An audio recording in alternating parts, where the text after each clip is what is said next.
This is Planet 76, your source for all things Philadelphia 76ers. We've got another great episode coming your way today, and we're cleared for takeoff. Let's go.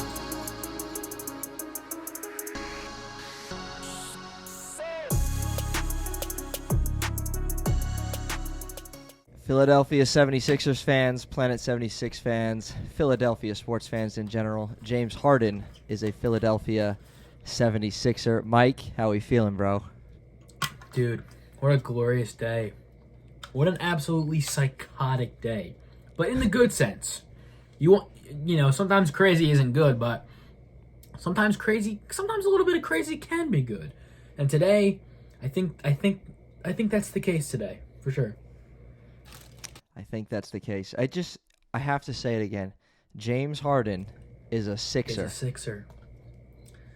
Never thought I'd be muttering those words, ever. It's incredible. It's incredible. So, hey, if this is your first time joining us, you are in for a treat on this episode. This is episode 39 of Planet 76 podcast. We are a Philadelphia 76ers podcast that records episodes on a weekly basis. And it's a good one today. We're going to be talking about yours truly, James Harden, as the Sixers acquired him today. We're recording February 10th, about 10:30 p.m., so 7.5 hours after the deadline and about 9 hours into James Harden, or 9 hours into James Harden being a 76er. So the deal itself is that the Sixers got James Harden and Paul Millsap, 37-year-old Paul Millsap. The Nets get Ben Simmons, Seth Curry, Andre Drummond, and 2 first-round picks.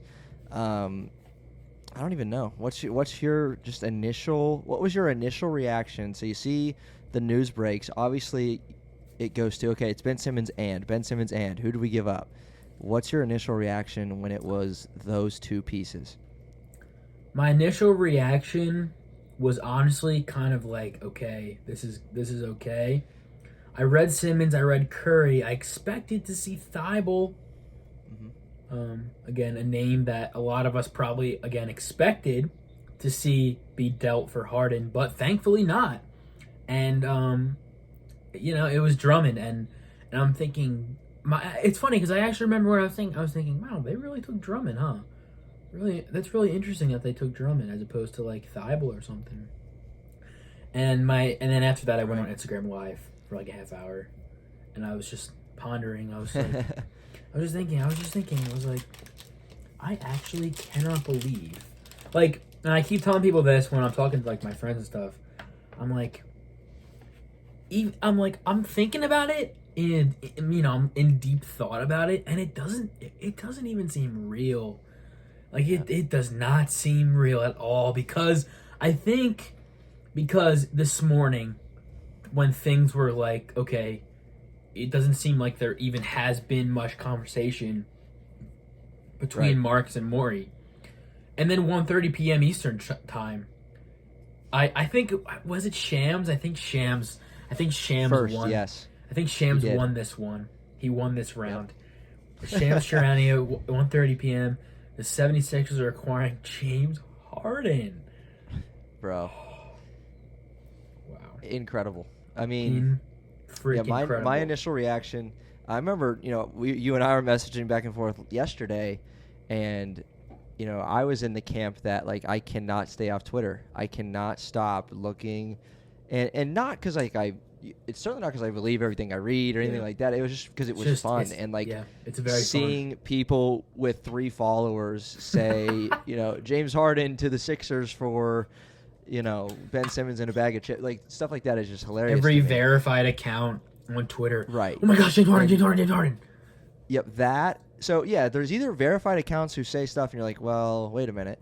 They're like, trust me, you'll see this in a couple hours when the trade breaks. There's a lot of those. There was a lot of people with Woj's, like, profile picture, with 3 followers tweeting in the exact same, like, terminology that Woj would use. And every time you look and you check the username if it matches, and it never did. And you're like, well, that's not true. But yeah, I had on my post notifications for Woj and Shams broke it first, and my jaw just dropped. Like, because I was starting to get a little doubtful. I mean, I was tracking it all morning. I didn't get a whole lot done at work today.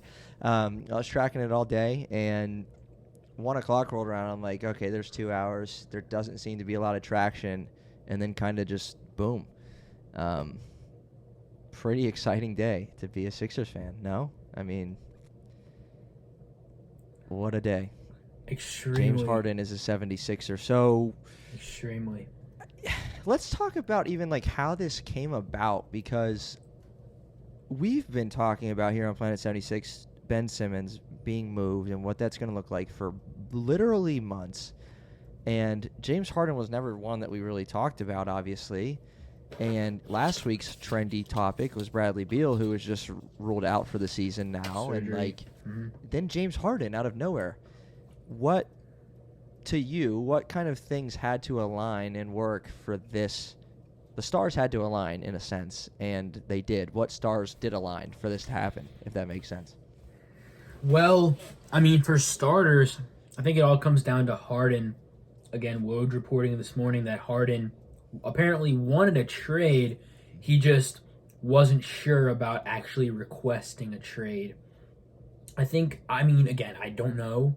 I really am grasping for straws. This is just what I've kind of pieced together. But in that sense, I really think it all came down to Harden apparently wanting out, and maybe Sean Marks, GM of the Nets, said, hey, okay, he really thought about it. And I would have to assume he's thought about it initially already, but even before today, because there would have had to have been some sort of looming kind of thought, thinking, hey, maybe Harden leaves in free agency, we get nothing for him. I mean, that's if I was a GM, there. That's probably what I'd be thinking of as well. So I'd have to assume that he was at least considering it.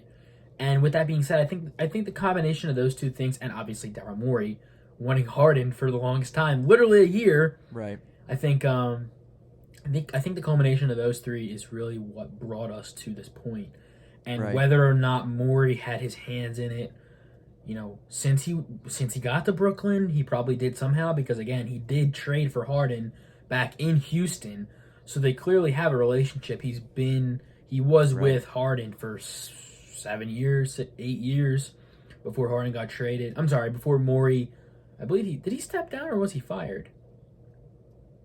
Or did he just? Question I don't remember. Yeah. Well, okay, before Morey left Houston is what I'll say. So they clearly have a relationship, and again, I would have to assume that Morey has had his hands in the pot for a long time. If not a year, then it's still a very long time. Yeah.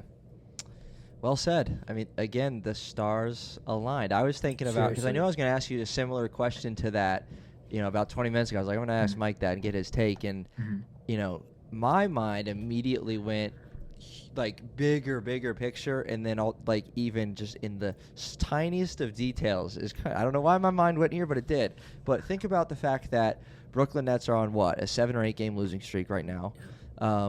There's obviously tension in the locker room. Kevin Durant isn't playing. Kyrie Irving is a part-time player. So the fact that my mind said, okay, Kyrie Irving not being vaccinated maybe played into things like that. The fact that the Sixers are without an all-star player, a defensive first-team member, and they're without him, and they're 2 games back of the Eastern Conference, first place in the Eastern Conference. They're 10 games above 500. To me, I don't see this thing happening. I don't see Ben Simmons being shipped anywhere if the Sixers are hovering around 500. So I think a lot of it has to do with where the Sixers are at, how amazingly Joel has performed this season, and to Daryl's credit, when we're going to talk about him quite a bit today, to his credit, he waited. He got the guy he wanted, despite all of these rumors that people were rushing to get Ben Simmons out of here for Malcolm Brogdon, for Buddy Hield, and a couple other guys, and you and I said it. We said that Daryl Morey is waiting for his move of Ben Simmons to be the move that makes us a contender. And Malcolm Brogdon wasn't that. Buddy Hield wasn't that. De'Aaron Fox wasn't that. You know what I mean? Yep. So shout out to Daryl Morey, but there's just so many things that had to go the way that they did for this thing to happen. And again, that points again to the fact that James Harden wasn't on our radar. I don't recall the first day I really thought, okay, this could happen. Like, we could actually get James Harden. I don't remember the first day I thought that. But here we are. James Harden is a 76er. Yeah, it's amazing. It really is amazing. And again, like I was saying earlier, or did I say this to you before we started recording? I said it doesn't, even when I'm like deep thinking about it, it doesn't seem real still. Yeah. Did I say that? Yeah, did I say that to you before we started, or was it during recording? On here, yeah. It was on here. It's just like, yeah, you really, but it doesn't. Yeah, again, you like you were saying, it really comes to the fact of like the Sixers. It's time. Like, Joel Embiid is this. He's this.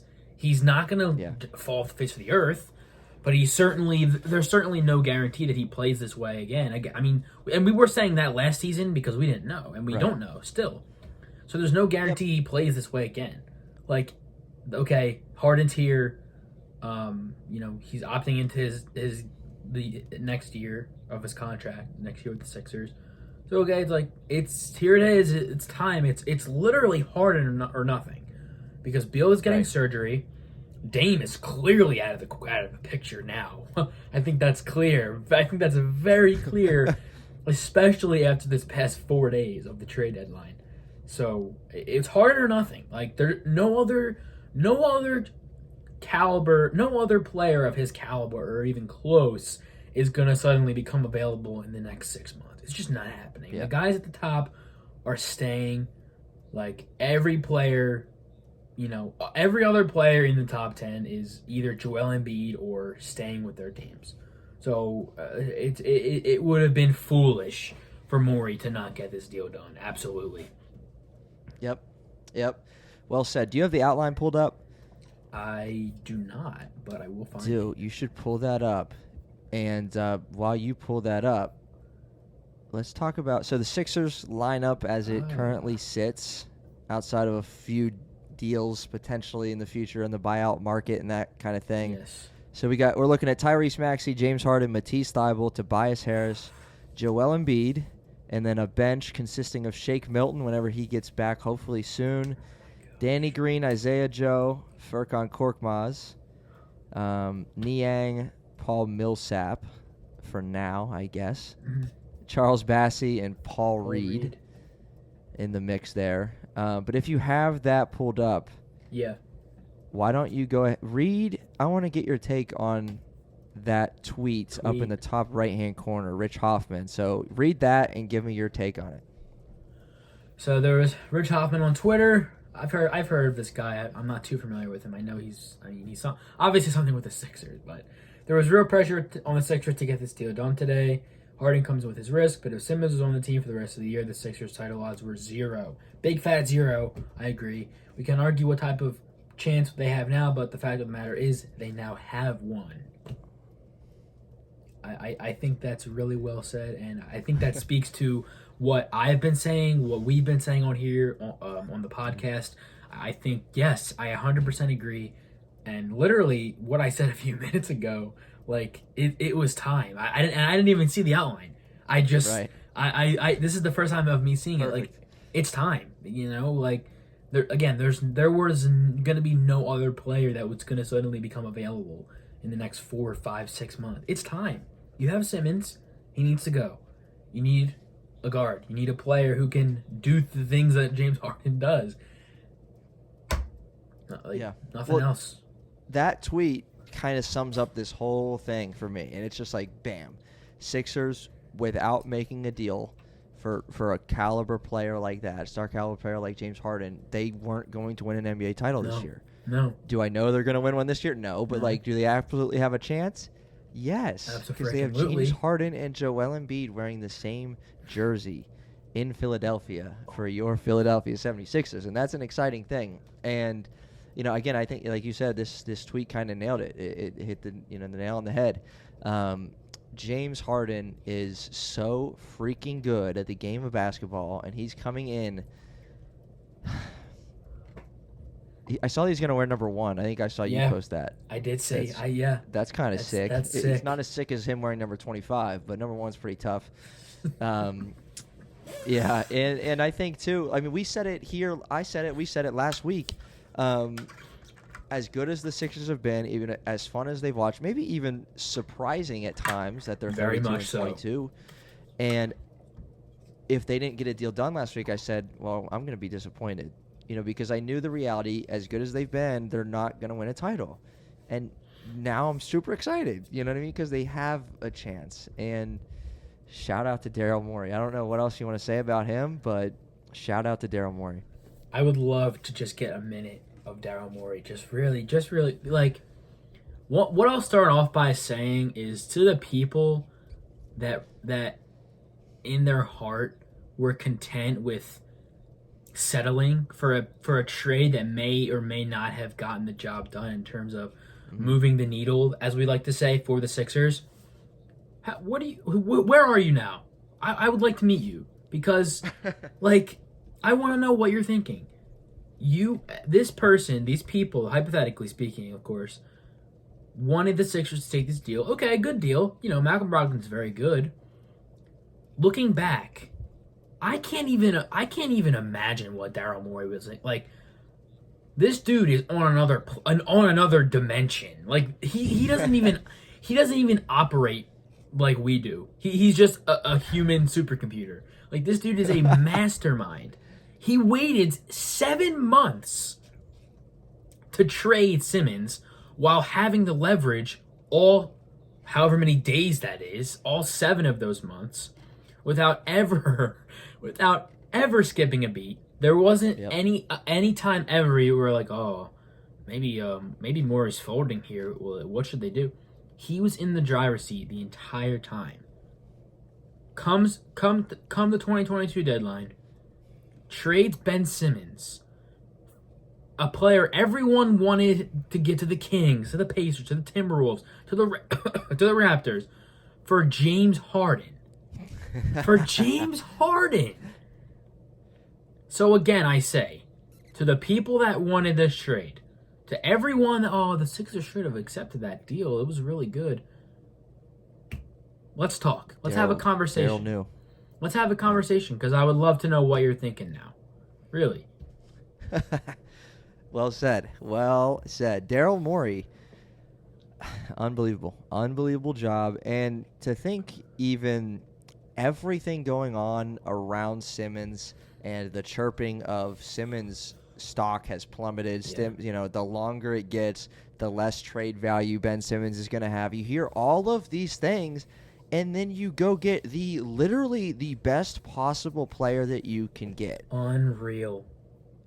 I mean, it really is, because, you look back at old tweets. I saw someone, I forget who, they were like, as soon as there was rumors about James Harden Simmons swap coming out, they're like, well, that's not going to happen. That's stupid. Stop being foolish. Sixers fans, his trade. Sixers fans are delusional. Sixers fans suck. Right.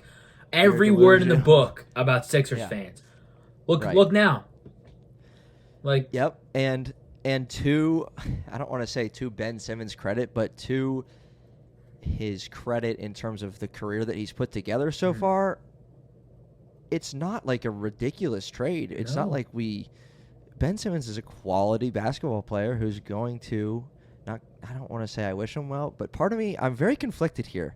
I'm having issues. Part of me is excited to see Ben Simmons play basketball. I don't know if I should have said that. We might have to cut that out, but I don't know. I mean, I don't think we need not to that I'm going to root for him, but like he's good, and he's worthy of this trade. You know what I mean? Him being associated, what I'm trying to say is him being associated with some of those lesser names just to get rid of him, just to dump him, just because we're tired of it. That's below the player that Ben Simmons is. And obviously we gave up a good bit in addition to Ben Simmons, but let's not make this trade about Seth Curry and Andre Drummond, and that's no slight to them. There's another tweet, Tyrone Johnson. He said, people like to be right more than happy. People who are saying, just stuff about this trade. And it says that The Sixers get a Hall of Fame player for a player who was never going to play here again. That's a good thing. So, again, the other pieces aside, and that's not a slight to them, the main components of this trade are James Harden and Ben Simmons. And Ben Simmons was not going to play in a Philadelphia 76ers jersey ever again. And somehow, even knowing that, we're able to get James Harden. Just think about that.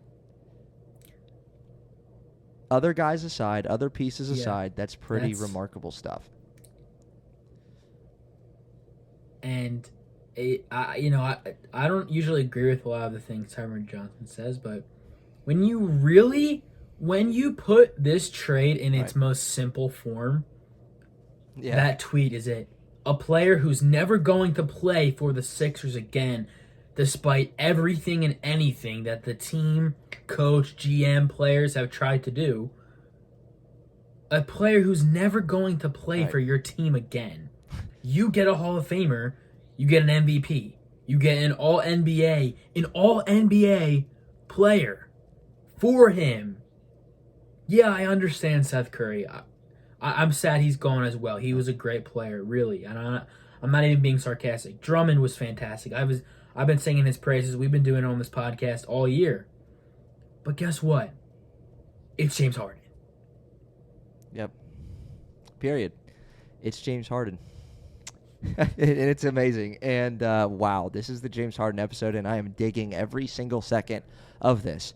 In the context, though, of just this season, because another important thing to note, obviously, Ben Simmons hasn't played a single game this year. The Sixers are 32-22. So literally, the facts are the facts.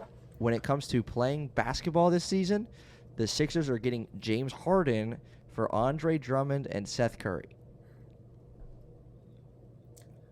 Hey, I mean, when you put it like that, it's the truth. You know, like obviously we're giving up Ben Simmons. Obviously that's an asset. It is. It is. Like, The truth is the truth. We're 32-22, and we're getting rid of Seth and Andre Drummond. We're adding James Harden. And Andre Drummond, as good as he's been this year and amazing as he's been, he's still a backup center to the best center in the NBA. So it's like his moments this year were big for us, but like come playoff time, barring like a horrendous thing like we had against the Raptors a couple years ago, where our backup centers were literally like a minus 90 and Greg a plus Monroe, minus.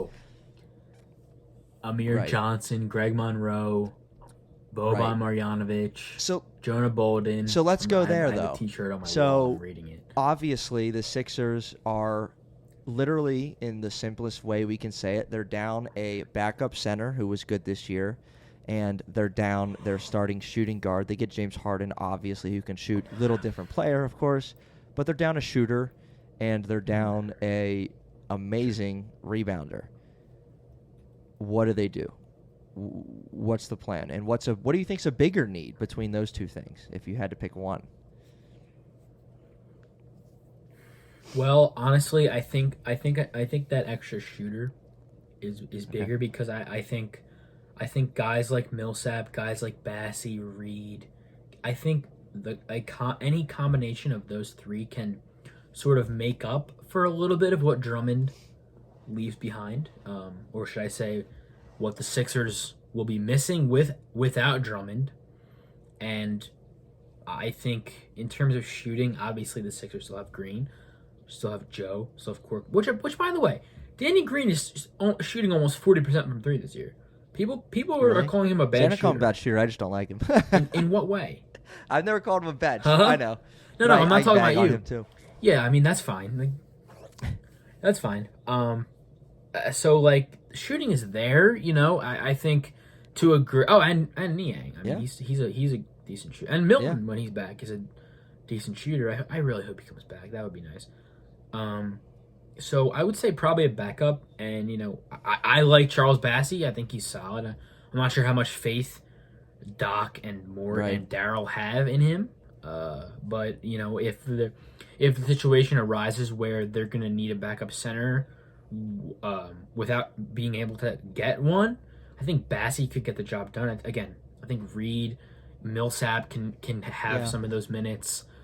Even though Millsap's, I mean, he's old. Yeah, I mean, he's definitely old. I think in a smaller lineup, I think he could also fit very well and be pretty good. I think he's still a solid shooter and a defender for for what Yep. he is right now. Again, which is Yep.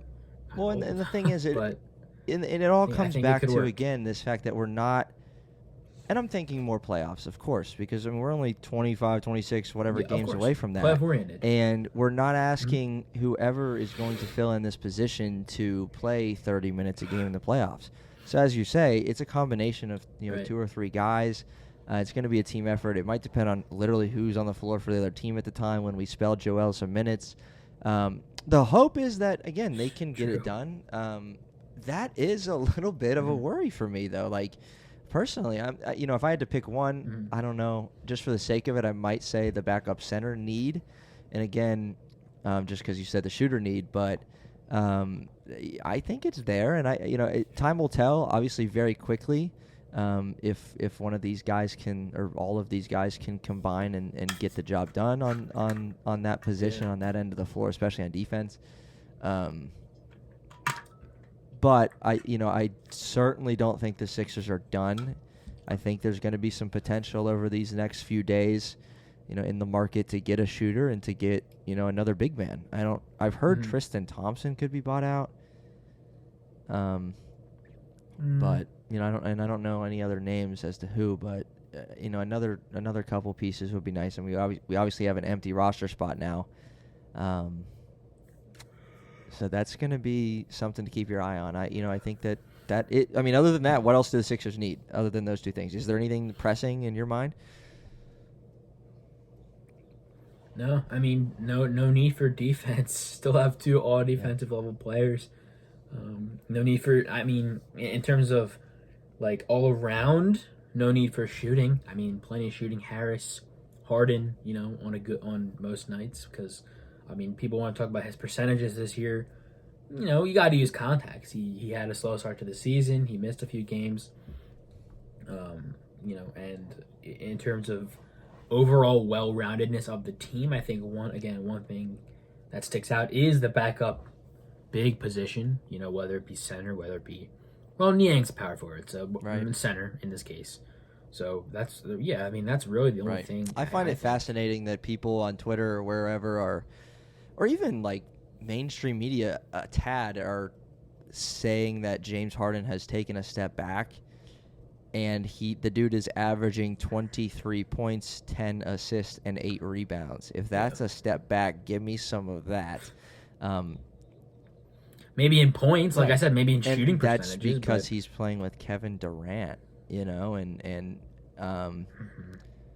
he's obviously a couple years removed from when he was averaging 34 and 36 points a game in 2017, 2018 on the Houston Rockets, but the dude is one of the best scorers in NBA history, and he's going. Yeah, you don't just lose that. And I also heard an interesting thing before the trade even broke. James Harden, he's 32 years old. It's also very significant that he agreed to a player option. That was huge. So he's going to be with the Sixers through next season as well. So that kind of, that certainly played a factor into all of this, and that's a big deal. And he's 32 years old, but I heard someone say this, and I completely agree. James Harden has a game that ages well. And what they mean by that is, and what he actually said on some sort of Sixers talk show, that James Harden has never been the most athletic guy, never been the quickest guy, never been the guy that jumps out the gym. And those are the 3 or 4 things that you lose with age. And James Harden, for being a top 2, 3 scorer in the NBA over the last 10 years, literally, like, that's no joke. And now we're talking about that guy who's on the Sixers. Like, he didn't have to be the quickest. He didn't have to be the most athletic. He gets buckets in crafty ways, and you don't lose that with age. Look at Chris Paul. He's kind of a guy who, he's quick, but like he hasn't always been the quickest. He's certainly not athletic. I don't know if I've ever seen Chris Paul dunk, and yet he's right. And he's not leading very the athletic. Phoenix Suns to the best record in the NBA right now, and he's old. He's older than James Harden. So I'm not worried about James Harden and his age. And James Harden, as amazing a scorer he is, he literally might be a better playmaker. The dude averages 10 assists. He's so talented. Honestly, he's averaged over 10 assists the last 4 seasons and averaged 11, a career high in 2016. The dude, that was his MVP the dude is amazing. season, I believe. Are you used to hearing it yet? I mean, if we keep saying James Harden is a Sixer, we'll get used to it. I won't be. I don't think I ever will be. If he like even if he plays tomorrow, I'll still be like, oh my gosh, James Harden. I really don't think I'll ever. I don't know if it'll ever actually like hit me, because it's just so like it's almost, what's the word I want to use? It's almost like Surreal. I don't even know what the word is that I would use, but it's just surreal. Sure, yeah, okay, surreal. It's like this is insane. Like, this is crazy, and people have, again, I'll piggyback off of what you're saying. People have the nerve to just automatically assume because he's shooting a little worse that he's having a down season, or that he's regressing. The word that the NBA fans love to use when half of them don't even know what it actually means. Like, you do realize that you don't just fall off the face of the earth. Like, you can have a slow start to the season and then be amazing. Like, a player like James Harden, his ability just doesn't go away. Like you said, you don't just forget how to draw 3 guys in a triple team and find open teammates. You don't just forget how to be a master with the ball. You don't just forget your handle and your like, you know, your IQ. Right. You don't just lose those things. Looks like you said, perfect. It's Chris Paul, LeBron James. You know, obviously LeBron's, you know, tippy top, but you don't just lose. Well, these that's things. why it's so significant that, you know, we can sit here and say, oh my gosh, James Harden, or, you know, we don't sit here and say, oh my gosh, James Harden isn't as quick as he used to be. He's not going to be any good. James Harden can't, you know, get to the rim and explode up and dunk on somebody like he used to. He sucks now. Like, I'm literally not worried about that because he's so talented at what he does. And to speak to the shooting, you know, just looking at his numbers quickly, he's literally a career, I don't know why I'm saying literally, but he's a career 36% three-point shooter. He's down around 33 this year. Like, who cares? Yeah, that's a really common misconception. People think Harden has always been a 43% sniper. Like Steph. He hasn't been. Yeah, he hasn't been, and he never has been. Right. He's a good three-point shooter. He's a good, you know, in terms of percentage-wise, he's a good shooter. But his overall scoring abilities, aside from jump shots, like, that's what makes him so prolific. That's what makes him so good as a scorer. Everything else, aside from his jump shooting, is elite. Mm-hmm. Absolutely elite. And then from 2014 to, it's kind of interesting, 2014 to 2019, 2020, he was around 10, 11 free throw attempts a game. This year, and again, only in a small sample size of 44 games, he's at 8. I mean, pairing him and Joel Embiid, who both get to the line at an incredible rate. Now you can't double Joel Embiid. There's so many.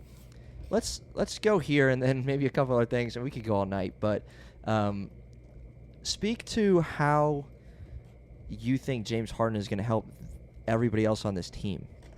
Does he? Let me ask you, and then you can say yes and say why. I don't. Yes, to put it plainly, I don't think people understand either. When you're let's take Joel Embiid for example. How much attention he draws on offense, like you just said, double teams, triple teams in the post. We regularly watch teams double and triple team him and force him to make a decision, which he's gotten a lot better at, which we speak to on this podcast. You know, we talk about it as well. Like, Joel Embiid does this. Imagine that times 2, maybe even 3, possibly, because James Harden can do that too, just on the perimeter. So Joel Embiid does it in the paint. James Harden does it on the perimeter. So him drawing that much attention from every single team in the league, because no one's leaving James Harden open if they if they have the opportunity to, they will close out on him. They will throw whatever they can at him. Like you said, number one, it'll help Joel Embiid because teams can't double him consistently anymore. Not that they necessarily could now, because but James even Harden, more so, yeah. they won't be able to because of James Harden. Number two, I think guys like Harris, Maxey, even Thibault, in some regard, are going to have a little bit of a smoother time on offense because I think the pressure, at least for Harris, won't be on him so much because during nights where Maxey takes the reins as the third scorer, Harris can be the fourth scorer. He doesn't have to, he doesn't have to put up 30. He could put up 25, 22, and shoot really well and not be an idiot with the ball. And, switch it with Maxey. Harris can be the third option. Put up 25, 26. Still, shoot really well. Rebound really well. Hold his own on defense. Harden is going to make everyone better. Just by him being on the court, he's going to make everyone better because of the defensive attention that he draws. I think about some of the guys that benefited from playing with Ben Simmons and the ability that he had to space, and find shooters and that kind of thing. A guy like Furkan Korkmaz, maybe he gets back to doing what he can do if he's on the floor with James Harden. I think about something that I just thought of as you were talking is Doc Rivers, and I don't know what he's going to do, lineup-wise and rotation-wise and all of those fun things, but we've seen a lot, and something that's been a complaint is these Tobias Harris plus 4 bench player lineups. Imagine that with James Harden and 4 bench player lineup. Like, that does that not make you feel better? Like, that James Harden is there instead of Tobias Harris? Because it can literally be a James Harden, Danny Green, Furkan Korkmaz, George Niang, and a center lineup. That's so much more promising and so much more of like, oh my God, like, because as soon as we go to Tobias Harris on the bench, we're like, okay, put the boys back in. We're starting to get down. I feel more comfortable with James Harden leading an offense, and the fact that right now with the injuries with Shake Milton, we've said it, we've literally been operating with a point guard that's learning to play the game of basketball in Tyrese Maxey, or learning to play that position rather. And then when Tyrese is out, it's been Seth Curry or someone else kind of handling the load. And it's literally not going to be the case anymore. It's going to be either Tyrese Maxey or James Harden running the show. And that just is an encouragement to me that I'm just now thinking about. So, wow. It's good stuff. Yeah, we really could talk about this all night. Genuinely. I still have so much that I have to, process, really. Yeah. There's so much still to process through. There's so much. So when do you think, obviously Sixers' upcoming schedule, they're at home, 3 games in a row. So the Thunder coming to town tomorrow night, Friday the 11th. Cavaliers visit the Sixers Saturday night, and then the Celtics at Sixers on Tuesday. So are we thinking James Harden's going to be there in one of those? I think the hamstring is healed.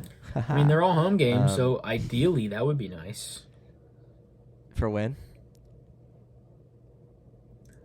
I said all 3 of them are home games, so that would be nice. And I can't wait to play the Celtics if Harden's there. Cannot wait to just stomp them. Right. So I assume Harden will be there for that one. I'm thinking Saturday. If I had to take a guess, no later than Boston on Tuesday. That gives him plenty of time to heal that hamstring injury, if that's a real thing. I don't know if you saw, but Ben Simmons is planning to join the Nets on their road trip. They're in Miami. I don't think he's playing in Miami, but he'll join them there, and then he is. Maybe, I don't know, I guess they're in the middle of a road trip he'll play in. So that's noteworthy as well. I'm going to end with this tweet at the bottom that I saw. Okay.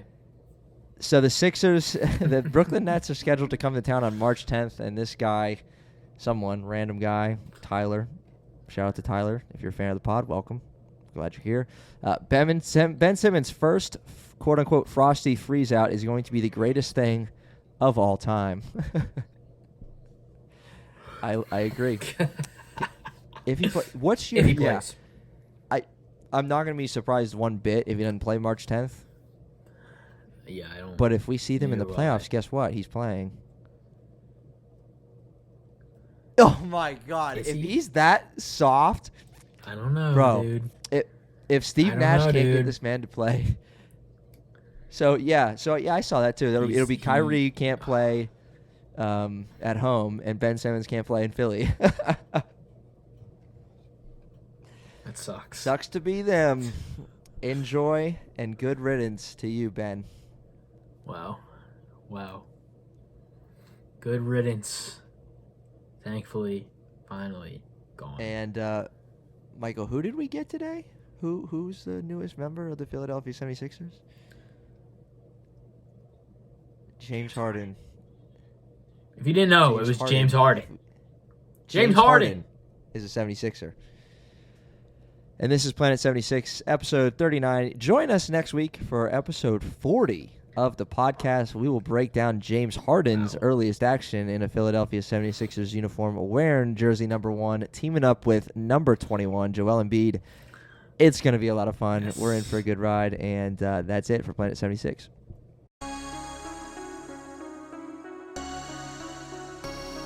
You just listened to an episode of the Planet 76 podcast. Hey, we appreciate you joining us for this episode. Whatever platform you're on, why don't you hit that subscribe button for us, and we'll see you next time.